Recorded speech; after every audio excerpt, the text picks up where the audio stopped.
নমস্কার বন্ধুরা, টলি বাংলায় আপনাদের সকলকে স্বাগত জানাচ্ছি। যোগী আদিত্যনাথ, যার আসল নাম অজয় সিং, 1972 সালের 5ই জুন উত্তরাখণ্ডে তিনি জন্মগ্রহণ করেন। গড়ওয়াল ইউনিভার্সিটি থেকে তিনি গণিত শাস্ত্রে বিএসসি পাশ করেন। হিন্দুত্ববাদের অন্যতম নায়ক যোগী আদিত্যনাথ খুব কম বয়সেই বেশ কিছু বই লেখেন, যার মধ্যে সবথেকে উল্লেখযোগ্য হল হিন্দু রাষ্ট্র নেপাল। 1998 সালে গোরক্ষপুর থেকে লোকসভা ভোটে জয়ী হয়ে তিনি পাকাপাকিভাবে রাজনীতির আঙিনায় প্রবেশ করেন। মাত্র 26 বছর বয়সে তিনি সর্বপ্রথম সাংসদ হিসেবে নির্বাচিত হন। রাজনীতিতে আসার সঙ্গে সঙ্গেই তিনি হিন্দু যুব বাহিনী গঠন করেন। অনেক সময় তার বেশ কিছু কথাবার্তা আলোচনার বিষয় হয়ে ওঠে।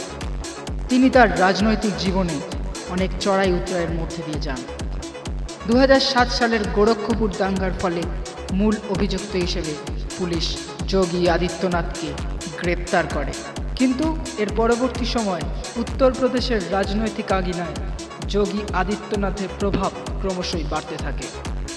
ধীরে ধীরে তিনি বেশ কিছু কঠোর পদক্ষেপ গ্রহণ করেন। উত্তরপ্রদেশে গোমাতা রক্ষা ও সংরক্ষণ, উত্তরপ্রদেশের রাজনৈতিক বিশৃঙ্খলতাকে স্বাভাবিক করা। যোগী আদিত্যনাথের মায়াময় বক্তৃতায় বহু যুবক যুবতী তার প্রতি আকৃষ্ট হতে শুরু করে, তবে তার বেশ কিছু বেফাঁস মন্তব্যে বিতর্কে দানা বাঁধে। 2014 সালে তিনি বলেন যে যদি কোনো মুসলমান একজন হিন্দু নারীকে ধর্মান্তরিত করার চেষ্টা করে, তাহলে তারা 100 জন মুসলমান নারীকে ধর্মান্তরিত করবেন। তার এই বয়ান নিয়ে বিপুল বিতর্কের সৃষ্টি হয়।